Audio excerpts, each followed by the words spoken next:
Hola a todos, ¿qué tal? Los saluda Pedro Rota y en este video veremos lo que son las estructuras de datos en Python. Empezar a trabajar con estructuras de datos puede resultar bastante complicado, sobre todo cuando recién estamos empezando a programar. Las estructuras de datos son formas particulares de organizar datos en una computadora o un lenguaje de programación para que sean utilizados luego por estas de una manera mucho más eficiente. Para entender esto, podríamos hacer una analogía con el álgebra lineal. Por ejemplo, para resolver un sistema de ecuaciones lineales, la mejor manera es hacerlo por medio de matrices y de vectores. Esta es una manera ordenada y organizada de poder entender la solución a este problema. Al igual, las estructuras de datos funcionan para que la máquina entienda de una mejor manera los datos que se le brindan o que se necesitan de ella. Bueno, en Python se trabajan con cuatro estructuras de datos básicas, que son las listas, los conjuntos, las tuplas y los diccionarios. Para explicar las estructuras de datos, estoy utilizando el Colab Research de Google. Sin embargo, otros IDEs que utilizo normalmente son el Jupyter Notebook y también el Visual Studio Code, por si acaso necesiten más información en ese campo. Las listas son estructuras de datos que organizan la información por medio de corchetes y en comillas. Por ejemplo, una lista podría ser L1, que vendría a ser igual, abro corchetes y escribo 3,2,1, 3.4. En este caso, por ejemplo, puedo ver que la lista está conteniendo números que son tanto como enteros como flotantes, como el caso de 3.4. Dentro de las listas también podemos tener normalmente combinaciones entre cadenas de texto o string, como comúnmente se llaman, como por ejemplo hola, números enteros, como por ejemplo 3, y números flotantes, como por ejemplo 2.31. Al momento de imprimir L2, la máquina nos devuelve esa lista. Lo bueno de trabajar con estructuras de datos, como por ejemplo ahora que tenemos dos listas, L1 y L2, es que cumplen ciertas relaciones, como por ejemplo aritméticas. Podríamos crear una lista L3 que sea la suma de L1 más L2. Y el resultado, entonces, ¿qué nos daría? Vamos a ver, al printar L3, la máquina nos bota concadenadas. A esto se le conoce como concatenación de listas, es decir, nos bota primero la lista 1 y a continuación la lista 2. En el caso de que queramos concatenar solamente un valor o valores que nosotros los tengamos como datos, por ejemplo, si queremos agregar un valor más a L3, podemos usar la función append. Esta función nos permite ingresar un objeto a la lista, por ejemplo, el número 2. Entonces, ahora al momento de escribir L3, nos buscará el número 2 al final de la lista, porque lo ha agregado, lo ha concatenado. Ahora, vamos a imprimir por solamente un momento la lista L1. Nos podemos dar cuenta que tiene 4 valores, pero supongamos que nosotros no sabemos cuáles son estos valores y que nosotros no lo hayamos ingresado. Entonces, ¿cómo poder entrar o cómo poder ingresar al valor 3? ¿Cómo saber o cómo llamar ese valor? Se puede hacer esto mediante los índices de la lista. Cada valor o cada elemento de la lista lleva un índice para él. El 3 vendría a ser el índice 0, el 2 el índice 1, el 1 el índice 2 y el 3.4 el índice 3. Y así sucesivamente con el resto de los valores. Es decir, que el elemento de la lista vendría a ser un índice menor. Por ejemplo, en este caso, si nosotros queremos que la máquina imprima el valor, el índice 0 o el valor 3, utilizaríamos esta función. Al momento de que se imprima va a imprimir el valor 3. En este caso estamos llamando al índice 0 y lo estamos imprimiendo. Si queremos también, por ejemplo, reemplazar uno de los índices o cambiar un elemento por otro, podríamos cambiarlo. Por ejemplo, si queremos que el elemento 1 de la lista 1 sea igual ahora a 2.5, por ejemplo, entonces ahora podríamos imprimir nuevamente L1 y esto nos daría como resultado 3,2.5. Vemos que el índice 1 ha cambiado ahora y ya no es 2, sino ahora es 2.5.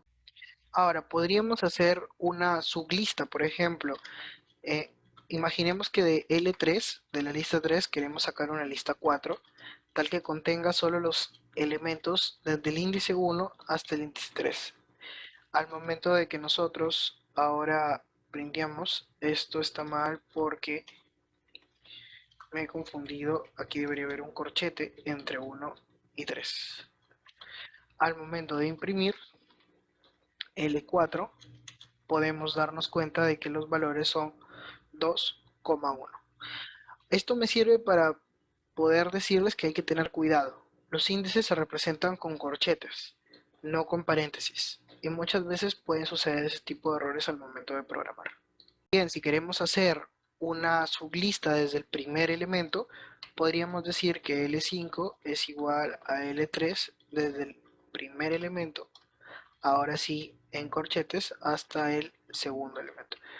Bueno, ya sabemos que el tercero sería el segundo elemento, ¿no es cierto? Entonces, al momento de que nosotros imprimamos este valor, nos bota la lista 3, 2, 1, o sea, es decir, hasta el índice 2. No toma el índice 3, como bien se pueden dar cuenta, ¿no? Si queremos que tome hasta el índice 3, o sea, el cuarto elemento, tendría que ser hasta el cuarto, ¿no? Hasta el 4. Entonces, así sucesivamente. El código de la línea 16 es lo mismo a escribir de esta manera. Es exactamente igual. Y obtenemos lo mismo. Bueno, vamos a cambiar aquí por L6 solamente para efectos de prueba. Vemos que tanto como L5 como L6 tienen los mismos valores. Es exactamente lo mismo tanto la línea 16 como la línea 18. Una característica importante de las listas es que si por ejemplo creamos una nueva lista llamada L7 que sea igual a L1, y si nosotros ahora imprimimos esta lista L7, ¿ok? Nos vamos a dar cuenta que los valores son los mismos que L1, con el índice 2 cambiado. Pero ahora, ¿qué pasa si L1 la modificamos? Por ejemplo, el L12, ¿no? Ahora viene a ser igual a 5.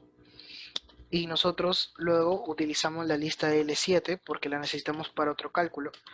Entonces nos damos cuenta que en realidad también ha sido modificada por su índice, pero no le hemos modificado la lista, solo hemos modificado el índice de L1. Esto es porque cuando nosotros igualamos dos listas, solo Python almacena una en su memoria. Y entonces las modificaciones que hagamos en una van a alterar a la otra automáticamente. ¿Cómo evitamos esto? Bueno, Python tiene la función llamada copy. Podríamos decir que L8 es igual a L1.copy. Y, por ejemplo, ahora si imprimimos el valor de L8, nos vamos a dar cuenta que tiene los mismos valores que L1. Pero ahora, cuando modificamos nosotros y decimos, por ejemplo, que el índice 0 de L1 ahora sea ya 4, e imprimimos el valor de L8, nos damos cuenta que sigue siendo 3 el primer valor.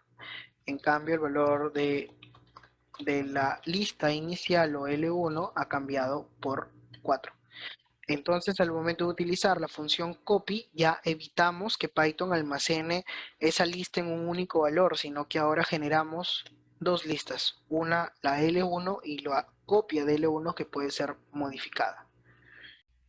Así como en las listas, nosotros podemos elegir un índice positivo, como por ejemplo el índice positivo de L1, 0, e imprimirlo, en este caso, que nos bota 4, así también podemos nosotros elegir un índice negativo, pero en este caso, ¿qué nos botará?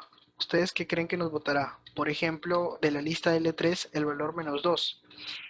¿Ustedes qué creen que nos botará? Nos bota 2.131. ¿Por qué sucede esto? Porque si nosotros nos vamos a la lista 3, que está acá, que es una concatenación de listas, nosotros vamos a leer de esta manera, índice -1 e índice -2. Es decir, que cuando nosotros utilizamos índices negativos en las listas de Python, lo que en realidad estamos empezando es hacer es a leer las listas de atrás para adelante, desde -1 como índice inicial.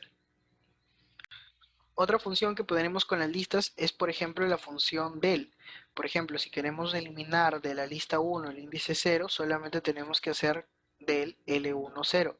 Ahora, el momento de que nosotros imprimamos L1, por ejemplo, lo que vamos a obtener es 2.5, 5 y 3.4. Es decir, el valor 4 de la lista 1 ha sido eliminado.